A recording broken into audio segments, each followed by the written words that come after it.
Welcome to the Tucson Tasty Show. I'm your host, Wesley Source, and we are here having a great day, and we're excited to talk to everybody. You got to check us out on YouTube, Facebook, as well as KVOI, The Voice. And if you want to chat with us, you can call us at 520-790-2040 and ask us any question you want related to food, of course.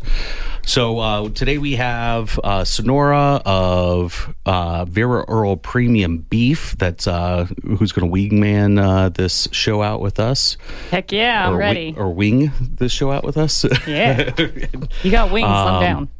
And of course, we have to say thank you to our amazing sponsors. That's Kiki Rogers of Country Financial Insurance, Vera Earl Premium Beef, Novus Vita, Mafia Kitchen, Your Financial Guide, Cody Peck, Network Outdoors, Local First Arizona Hatters, and Allegra Marketing, Print, and Mail. Don't forget to subscribe and share. And we have the comment book or the comment page up. So if you type in a question, we can also get it there.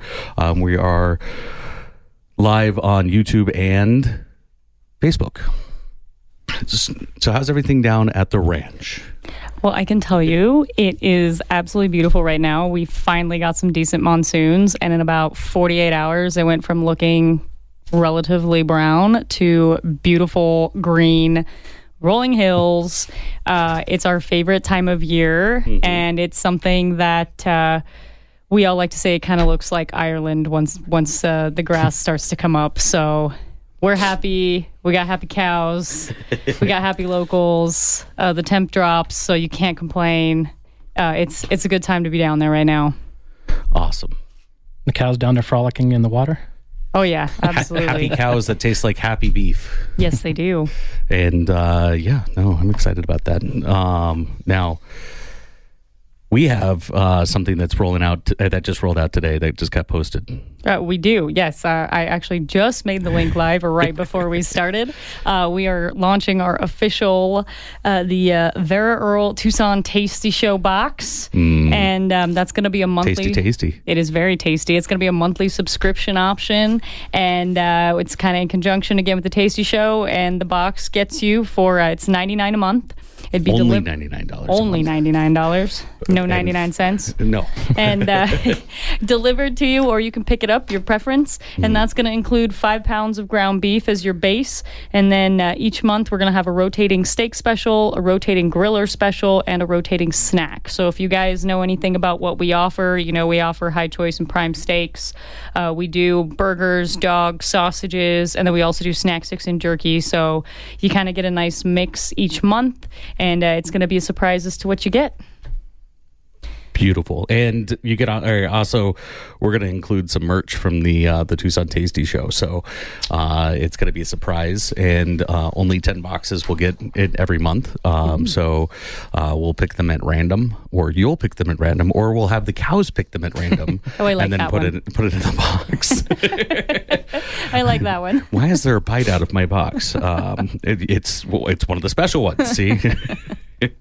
Awesome. Now we do have our Joshua, Chef Joshua, our consultant chef with tips and tricks from the kitchen to talk about the difference between polenta and grits. And we also have, you got to stay through the break as well when we get there, because then we're going to have AJ of Barnyard, the chef AJ, the executive chef of Barnyard, jump in on the show, and he's going to tell us about his inspiration behind his creativity, farm to table philosophies, signature dishes, and so much more. So over to you, Joshua. What is the difference between polenta and grits? So the saying where people talk about how all rectangles are squares, but not all squares are rectangles? It's the same thing with grits and polenta. All polenta is grits, but not all grits is polenta. And it's also depends on, polenta is more of a coarse ground versus grits is more of a fine ground. Now you can use either the white or the yellow. And also polenta is, Italian, so they have a different type of a corn that they'll use versus the strand that we use over here. So it's all depends on your preference pretty much, but it's basically the same thing. And people get mad when you say that because they're like, no, it's a difference. But when it comes down to it, you can substitute either one for the other. Now, one of the times I made polenta in culinary school was what we did is you actually made it the day before, put it in a container overnight, and put like a saran wrap on top all the way to the top. So then when you take it out, polenta, secrets of. So it was already made. So you already did like the salt and the water and all the cook process was done. Now what we did is then you take like a little cookie cutter, or because the ones I had were like circles. So you take them and you make a shape. So then you put it into like a hot skillet. You get that nice little sear kind of thing onto it and put it off. And when I did it for class, I actually did it with a ragu sauce. So I think I still have it on one of my pages of the ragu. And it's like really nice stuff. And one of the first times I did polenta. That sounds delicious. So I had a thought about last night when I was doing, because sometimes when I come in, I do a little bit more research before I come in. Mm-hmm. So one of the things I was doing is like, what if instead of like risotto, you just did like what they call like the grits of the polenta? Because the one I did, you didn't add enough, or you had too much cream or stuff, and it's going to be more of a grit style. Now, if you don't add that, it's going to hold up better texture. So you get that more of like kind of like the hockey puck kind of thing versus the more creamy stuff. So we were at Blue Willow yesterday, and we had the shrimp grits. Shrimp and grits. Shrimp and grits, really nice thing. And they had the little spicy oil. It's like probably chili oil on top of there. So really, really, really nice stuff. I took the rest with me when everybody left. He kidnapped it. He kidnapped my smart man. I'm like, yes. I can't let this go to waste. I'll take it. Of course, I let my kids have it, and they gave me like, what is this? I'm like, just eat it. Now, the thing is... Do you... Michael Elefante loves making polenta as well. In fact, he has started making creamy polenta, very similar, and he puts some, like 3 pounds of Parmesan cheese. I don't know if you remember that from the filming at his... I do. That was amazing. And... He's still developing the recipe because then he put some Alfredo sauce in it, and whoa! I mean, it was just good. And then him and Chef Obi from the MO Club were actually going back and forth on how to take it to the next level. And I'm not going to ruin it for anybody, but there's some cool stuff coming out of his kitchen soon. It's already coming out of his kitchen.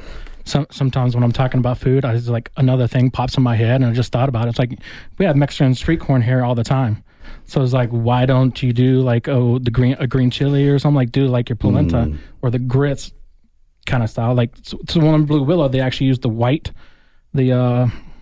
corn, but if you use the cornmeal that is more the yellow, then it would look like the street corn. So then if you put the extra stuff on top, the little cheeses and stuff, and like it could actually be like a polenta, a street corn polenta. So I gotta say, you talking about that actually made me think some of the best polenta I've had thus far, I have to say, is Zio Pepe. Ooh. Because of that masa flavor that it gets, again, like pulling on kind of those Southwestern. Mm-hmm. I would love to see like a green chili polenta. Isn't that the lote polenta?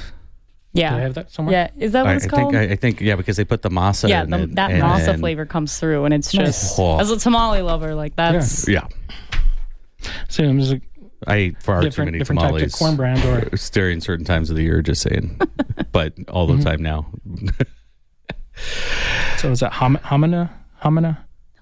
Yeah. Hominy. Mm-hmm. So it's a different type. It's a kind of like a corn. So some of the different places that do grits. Well, it is actually a corn. Hominy's soaked in lye, and that's what makes it puff up. And who would think that soaking your food in poison would be good? But it actually breaks down the proteins and everything, just like when you're brining something. But it changes the alkaline level as well, so that's a different thing. But that's what I was saying. Depends on where you are in the world. They're using a different type of corn strain, so it's like that's why you get the different taste of different things. Like in the South, they have like breakfast. They eat it for breakfast. Now, yes, I grew up in Tennessee, but I was born in Pennsylvania, and I was 4 when my family moved down there. So Pennsylvania, they do a lot of oatmeal. So even now, I don't eat a lot of grits myself. But every now and then, I'm like, let me try these different things. Like, just because I say experience is the spice of life. So you got to try all these different things just to try different things. Gotta try different things. Absolutely. We know what you meant. Things, yeah. You gotta explore to keep your taste buds excited. It's just like playing with your food. Yes. You don't know. Maybe this would taste. Well, if you're good not today. playing with your food, you're not doing it right. I mean, you got to play with your food to a certain point. I mean, if you're sitting at your dinner table and you're playing with your food, that's a whole different thing. But if you're Wasting playing time. with the food while you're making it, that's how the best recipes are. Accident. Yeah, It's a absolutely. Bob Ross accident. It's Happy a little accident. happy little cloud. Yeah. Happy little accidents. So, what are we going to talk about next week? Oh, for me? Ooh, shoot, I don't know. So yeah, I've been posting stuff about butter. I did stuff about tomatoes. We talked about olive oil and wine the other day. So it all depends on what I get inspired throughout the week to talk about. So it's like I always have these all different things. Like the first time when I did risotto, when I talked about risotto, it's because I had leftover rice and I made some risotto out of it. So it all depends on what else I have. We do have dirty tea coming in next week. So Dirty tea. Okay.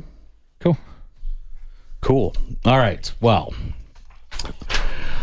I'm Wesley Source, your host with the Tucson Tasty Show. We'll be right back with more with Chef AJ.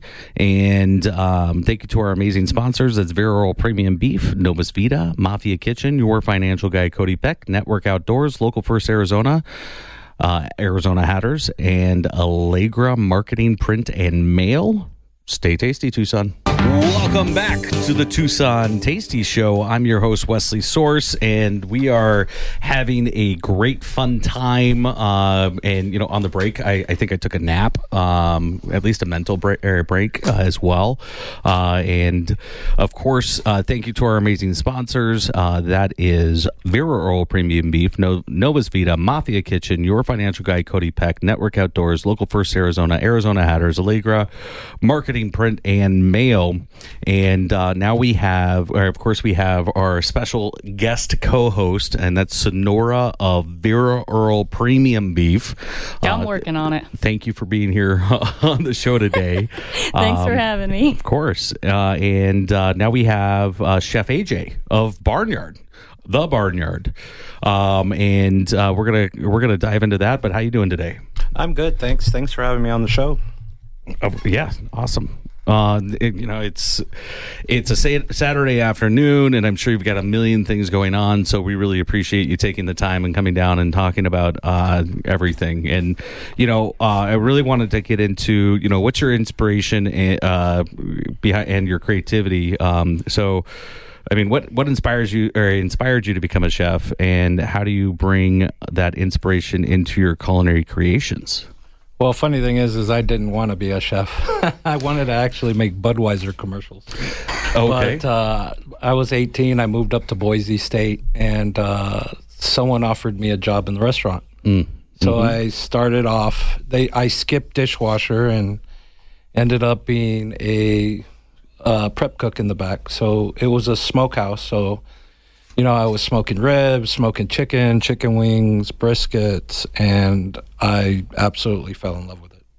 So that drove me to go away from being a Budweiser commercialist and ended up inspiring me to get into the chef programs and work my way up. As for creativity, I am someone that likes to go outside the box. I've been in San Diego probably the last 15 years. And I just love Baja style food, Sonoran, because I'm actually born in Tucson. So I like to, push it out the box. So anything I think would be normal, I will try flavors to go outside that. Okay, we usually save this for the third segment, but since we have the food there, why don't we go ahead and dive into that and talk about that creativity? I think starting with this middle dish right here, and everybody's got to check this out because it looks so tasty. Why don't you go ahead and tell us about that? All right, so what I went with that was, about 5-6 years ago, ahi poke was starting to get really big and getting into the world. So what I did was create it with a Southwest twist, which called it a tostada. But I'm using Fresno chilies, I'm using avocado, Sonoran ingredients to make a poke, but make it also my style poke into a tostada. All So right. that's what I did with that one. And as producer Dina gets the forks back out, Well, I can say from down here it looks phenomenal. So well, I'm passing Thank it you. down to you, actually. Why don't we go ahead and swing that over to Sonora here so she can dig in and try that out. yeah, thank you. I licked the fork first, so Oh. enjoy. No, I'm So- kidding. Yeah. Um, All right. and then, while she's diving into that, why don't we talk about the next dish? Okay, so that one is my Baja fish taco. Okay. So that one also came from San Diego. I wanted to put a lot of flavors, but over in San Diego, Baja style is a little sweeter. Where here you would use chita bean and make it stronger and hotter. Over there, I made it sweeter, and then I make a poblano crema. I make my own fermented chili and make a chili aioli or mayo, and then. We don't So talk about what- aioli or mayo Yeah. on this show. It is banned forever now. No. So what I found, San Diego makes amazing corn tortillas, and Tucson makes amazing flour tortillas. So I served okay. it here today with a flour tortilla. Who's your favorite flour tortilla maker here in Tucson? I've had a lot. I personally right now use. Are we supposed to name drop? Yeah. Alejandro's. Oh, Just nice. because they deliver and they're pretty consistent. But I like La Mesa's. I like the tortilla factor when it used to be around. Okay. But I haven't dove into more local places, so I'm actually searching. Okay. But right now, Alejandro's is who we use. And how could people get a hold of you if they are or know how to make tortillas really well? Oh, they can contact me at the restaurant, ask for Chef AJ. And I love that. I would love that because then I can actually be more, like he says here, farm to table or more local. And that's what I like to do. I try to go. And we're actually probably going. So what'd you think of that poke bowl? That bite was delicious. Thank you. Poke bowl tostada. It was delicious. I broke a little of the tostada off so I could get the full experience. With the textures. Yes, absolutely That delicious. crunch I could have texture is eaten one of that my whole plate favorites. Yeah. Yep, easily. yep. You missed out yesterday. We actually, never mind. We're focusing on the barnyard right now. I was going to talk about a dish that was given to me yesterday that, actually, no, I'll talk about it. It was fried chicken. And actually, here's a preview for the fourth segment. Today is National Chicken Finger Day, and we're going to talk about that in the fourth segment. So I was given this. It was fried chicken breast, and it was so good. It had the right crunch. It wasn't oily. It was well executed, and that's That's the trick. Not so much oil when you're actually biting into it. right. Yeah. I like that. All right. So this one's the fish taco. Yes. Why don't we go ahead and slide that over to Sonora, and then she can give us I just her get all the review of it. first Yes, bites. you do. You get it all. You get I it all like today. this. I'd like to be your co-host from now on. Okay. Yeah, those tacos, I won an award at the Food and Thank Wine you. Festival for that. I like how. Oh, I'm sorry. Yeah. You gotta say it into the microphone. So I won an You're award good. for my fish tacos in San Diego, so that's why That's I thought saying I'd something. bring it on today. Hold on. I got this. Oh, she's armed, everybody. Well, I wouldn't expect anything less from somebody that works at a ranch. But you won an award for these fish tacos At the Food and Wine Festival. at the Food and Wine Festival. And are you going to be at any festivals coming up? I am. Outstanding. I will be entering the El Conquistador Salsa Tequila and Taco competition.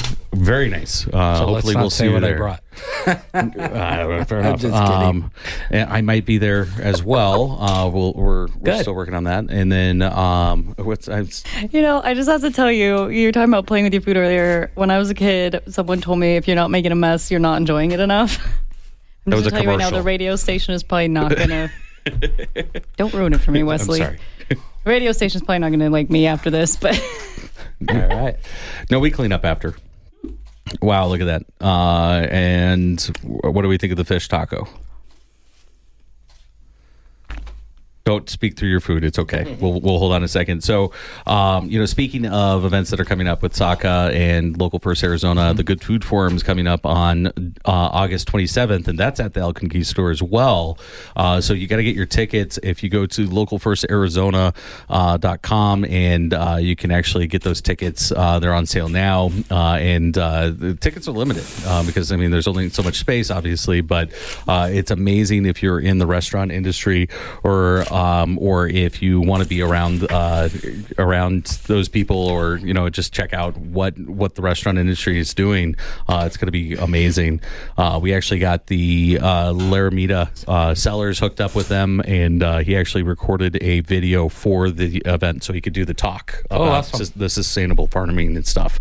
And Vera Earl's going to be there as well, so you got to come and check out Vera Earl Premium Beef. And then in September we have a couple more events as well. So great. If you go to the tastyshow.com and go to the events, those will be all posted out there shortly, so you can click through and get those links. Oh, cool. And then what was the last dish that you brought last in for but us? not least is the crispy cauliflower. Crispy cauliflower. So look at that. when I created this dish, I tried cauliflower raw, and it felt chalky and bland. So I thought I would need stronger flavors than Sonoran flavors to kind of mask that and dress it up. So Right. what I did was ended up making a mixed batter to crisp it up so that it'll stay crispy, and then I blended Asian flavors into it. So my sous chef I had to make sure I said that. He came up with a Gen Sao sauce for me, but I put the rest of the dish together. So we got wontons, cauliflower, pickled cucumbers, Fresno chilies, sesames. So I got a lot of crunch texture, and it softens up with the Gen Sao sauce. And when we're rocking, I sell 1,000 pounds of cauliflower a week. So this is our most popular dish at the restaurant. That's awesome. My vendors actually have to pre-order 2 weeks ahead of time so that I make sure I have enough cauliflower for the restaurant. Goodness. Yeah, it's our most popular. It came on a kind of a whim. I had been drinking the night before, and this is what I came up with the next day. Fair enough. So in the last minute and 45 that we have, can you explain how your farm to table philosophy is reflected in your work at Barnyard Restaurant? So I think that one of the owners, Jeff, he's very good at sourcing, helping me source whatever I can get locally or from the farms around here. So that's the closest we bring. We also have an herb garden. Shout out to Jack. He helps maintain our garden, our herb garden. So if you go to the barnyard and you go to the side, you'll see Fresno chilies, cheetah beans, oregano, basil. It's a full line. So for me to be able to go out there and just get some of these herbs, right. It's special to me. So That's awesome. Down the road, I don't know, I have a minute, but I want to work on vertical growing too. We got plenty of property, so we'll see how that goes. That is, I'm excited about that, and I'm sure that you're excited about it as well. But it's an honor to have you here, and everybody has to stay through the break to hear more about your story, how you became a chef, and all the different things that are going on at the barnyard. And if you if you have any questions, call in to 520-790-2040. I'm Wesley Source, host of the Tucson Tasty Show. We'll be right back, and stay tasty, Tucson. Welcome back to the Tucson Tasty Show. I'm your host, Wesley Source, and we're here having a blast in studio today. If you want to be a part of that, you can jump on Facebook or YouTube, and I'm happy to shout out comments. In fact, I just got a comment. I'll be at the salsa contest. Great. There, thank you so much, Armando. Armando. And That's my cousin. Oh, it's your cousin? That's awesome. Hello, cousin. And great. Now I sound like the bear or something. Cousin, come on. But no, that's a great show as well. So we're here in studio with Chef AJ of the Barnyard, and we're having a good time. So Craft House and Eatery, we were talking about your, farm to table philosophy, and I love it. So why don't we talk a little bit about your sustainable practices? And I think Sonora could probably jump in on some of these as well, because Vero Premium Beef is a sustainable ranch, which is awesome. I love every time you guys talk about it. I love just sitting back and listening to it. So, I'm gonna let AJ go first here. Okay, well, what sustainable practices should local restaurants adapt or adopt that you can also implement at the Barnyard restaurant, and how can individuals embrace sustainability in their own kitchens? I mean, I guess I'm going first. I really think that just even from a restaurant standpoint, like Chef AJ already kind of hit on it. You guys are growing some of your own produce and your own herbs and spices right there outside. Like, I don't think you can get much more sustainable than that, in the sense that, one, it's available. Two, you know where it came from. And three, there was nothing in between where it started and you. So there was no travel, there was no fuel, there was no refrigeration. I mean, you're as fresh as you can possibly get. And I think that's a really big step. And we talk a lot about knowing where your food comes from. And that's kind of the epitome of it, is you can just go right outside and grab it. I mean, obviously here at the ranch and the beef company, we also talk about knowing where your food comes from. We encourage people to come down. I was going to say, going outside and just grabbing a cow sounds amazing to me. But maybe not quite the same, but come on down. Age it for 21 days, or dry age it for 21 days to make that beef taste tasty. We do, yeah. Beef that tastes like beef. It does taste like beef. But, we do a lot of sustainable practices at the ranch. So we do a lot of rotational grazing. We graze cattle alongside almost 14 endangered species. We work with a lot of larger groups, including like BLM, NRCS, where we graze right along the Las Ciénegas Conservation Area. So we do a lot of riparian work. And we also do a lot of range management. So we go back, and throughout the year, we'll look at how the grass is coming back, how the different soil types are affecting growth. Ranching really is a science, and I don't think that a lot of people realize how much science truly goes into it. And it's something that we pride ourselves on. And while I may not be the one that's out there doing all of this, I do more of the beef company stuff. Ian, our owner, he is out there and he is living this life, and he's won awards for it. So that he's not just saying it to say it. Like, we're putting our money where our mouth is, essentially. Right. Absolutely. And everybody has to go out and visit the ranch before it turns, it looks like... it looks like the rolling hills of Ireland. Right. Yep. It's nice and green right now. Before it turns into Mordor. Yeah. Yes. Yes. It's a good way to put it. Yeah. I thought you would appreciate that one. But outside is like that anyways, right? We're in Tucson, Arizona, where I was born and raised as well. And we have one of the local chefs here. And what's your response to the question, sir? I think, like she said, for me, it's more sourcing that local ingredient and making sure that we know where it's coming from, because sometimes we don't. And even the fish, I try to track, but you can only go so far on that. Sure. But for me, I try to do what I can on property, but if I can't do it on there, like fermenting and doing my own vinegars and trying to be as scratch as possible. But that's awesome. But we also have to run a profitable business. So. Right. So, but I do everything I can to try to be our own source. Right. So if not, then I'm actually outsourcing it, or my buddy Jeff, who's the owner, he's outsourcing for me. And that is, of course, tasty when you can. So, are there any culinary trends right now that excite you, and how do you see them influencing local dining? For culinary trends, I'm always trying to keep up on them, but I think they kind of go stagnant, and we bring back old school recipes, and then we brighten those up. And as chefs, we put our own flair on older recipes, going back to Julia Child, Marco White, things like that. We want to showcase ourselves, but we still have bases that we have to use.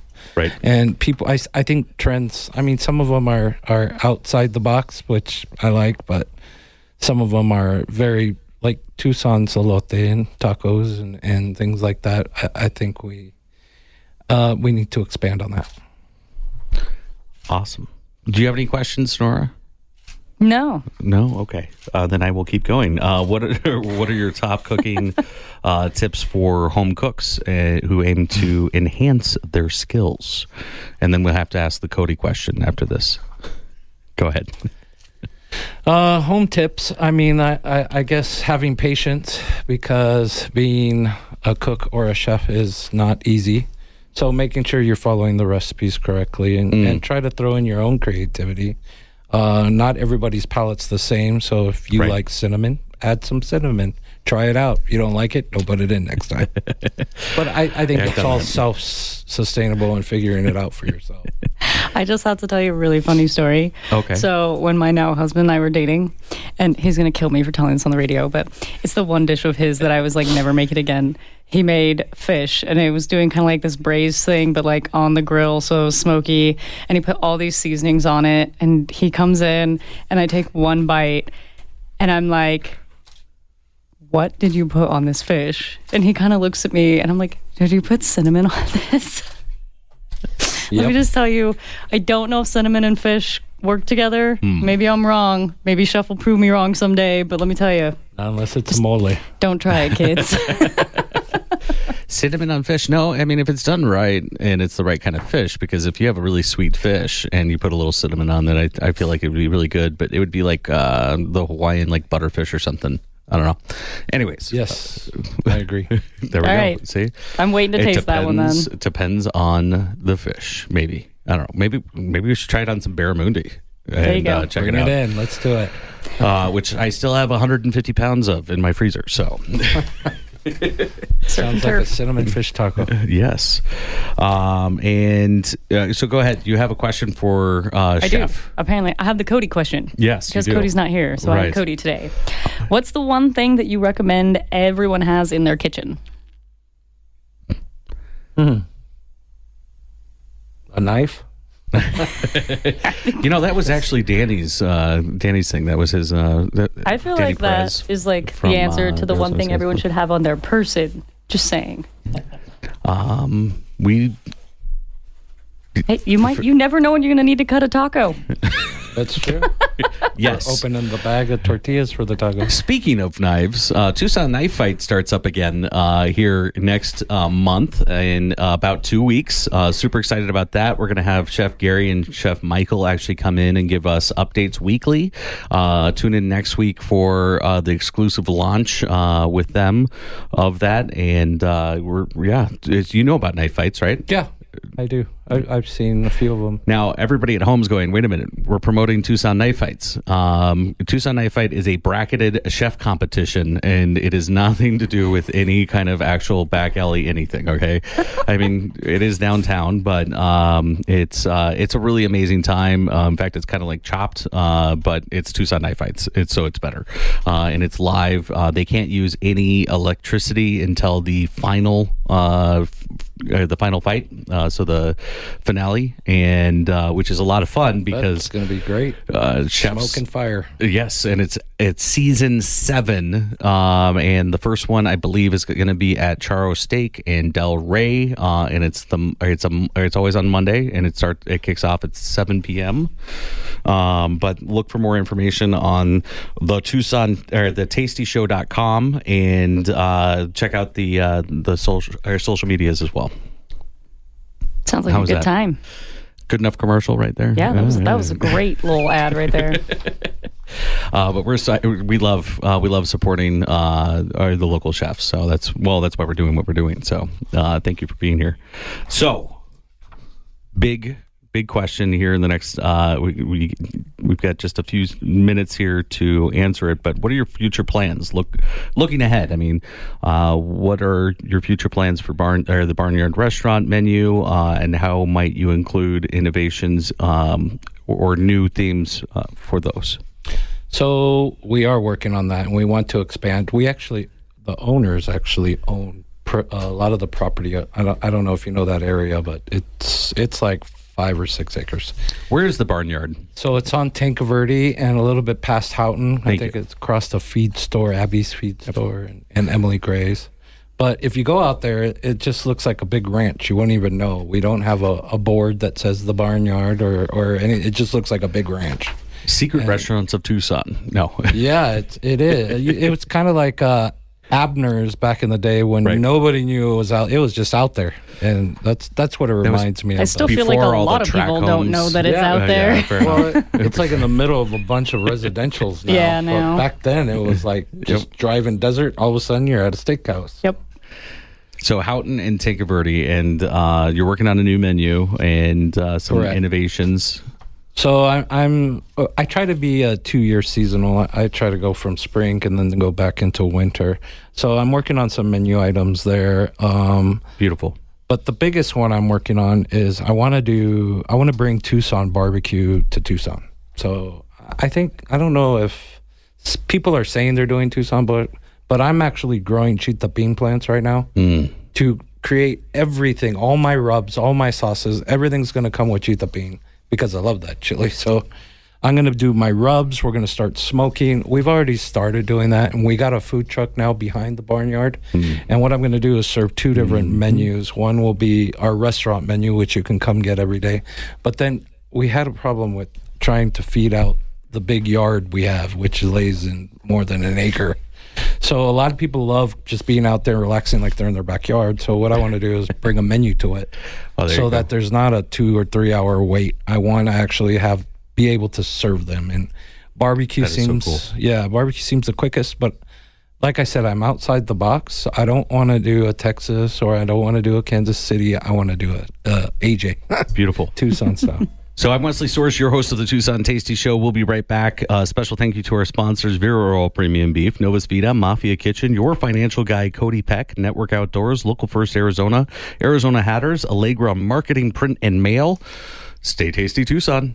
Welcome back to the Tucson Tasty Show. I'm Wesley Source, and we have a special edition that we're trying out today to see if anybody likes it. So please leave your comments and let me know what you think. So welcome back to the Tucson Tasty Show. I'm your host, Wesley Source. Today is July 27th, a special day with a rich history in food.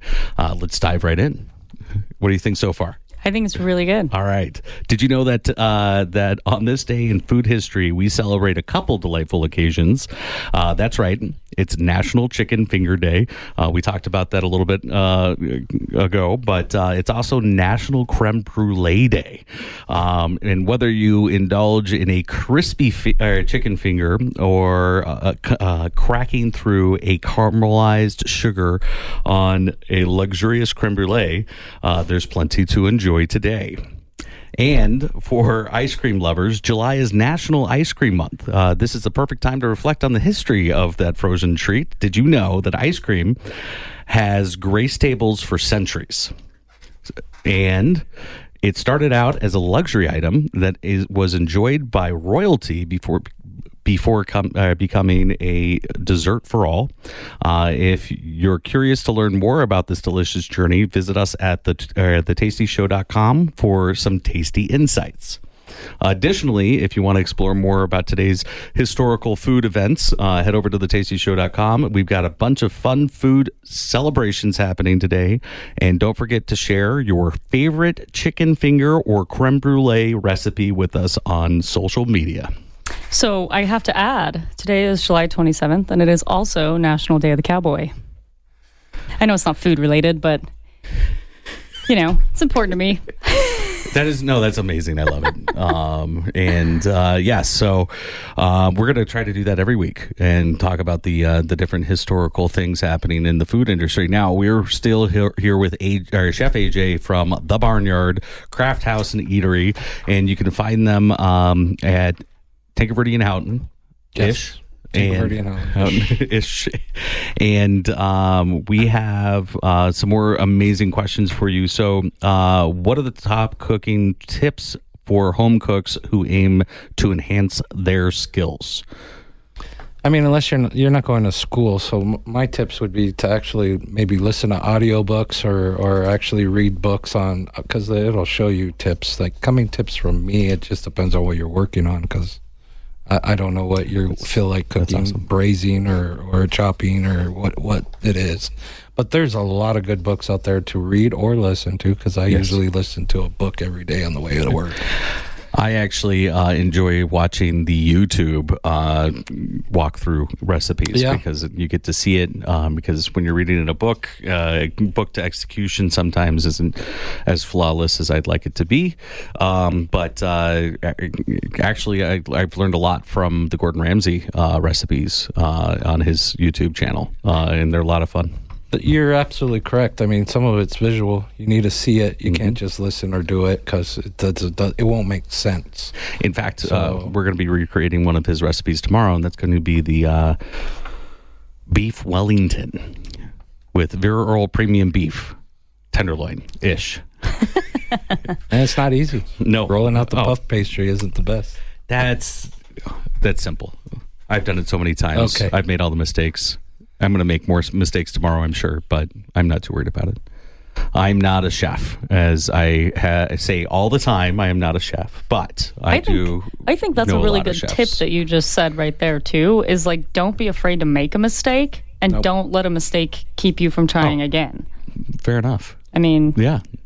Well, that's just good life advice. I mean, it is, but it's true. And you're right. Go make a mess in the kitchen. If it doesn't turn out, try it again. Yes. Change an ingredient. Chef's just a title. You're either a good cook or you're not a good cook. So chef is I feel like chef is more of a respectful thing. It's a respectful thing, but I feel like it has a little bit more than that, because chefs are like the generals, right, in the kitchen, and you gotta earned respect. that. Yeah, it's something that's earned. And yeah, I don't feel like everybody should be called chef. And that's just from a respect from the outside looking in, and somebody that's behind that stove cooking every day, burning their hands, arms, whatever, on the stove or food or plates or otherwise, it's something that's definitely earned. And I respect it greatly. Anyway, so enough of that.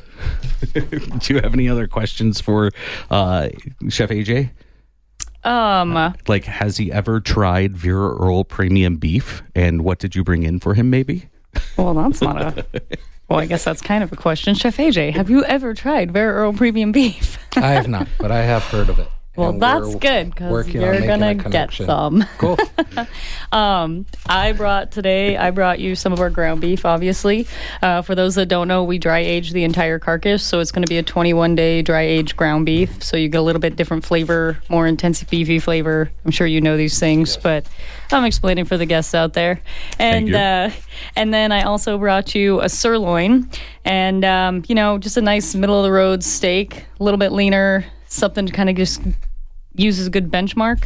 But then the last thing I brought you is actually kind of exciting. Ooh, that zipper's loud on here. Sorry, guys. And she's opening up the bag. Yes. I brought you some all beef, some of our all beef dogs, and those are massive. These are, I know they are. They're beautiful though, right? Yeah, those hot dogs are these actually just, have cheddar in them. And they're in a natural casing, so you get that kind of almost like nice sausage snap. But I thought these might kind of play into the menu we're talking about, and especially hearing that you're looking at doing a food truck and something quick. Bacon wraps and orange dog. Kind of glad that I snuck these in here. So I did bring these to send home with Chef AJ in the barnyard. Awesome. Thanks so much. And Absolutely. how can I get some of those amazing hot dogs, Sonora? So...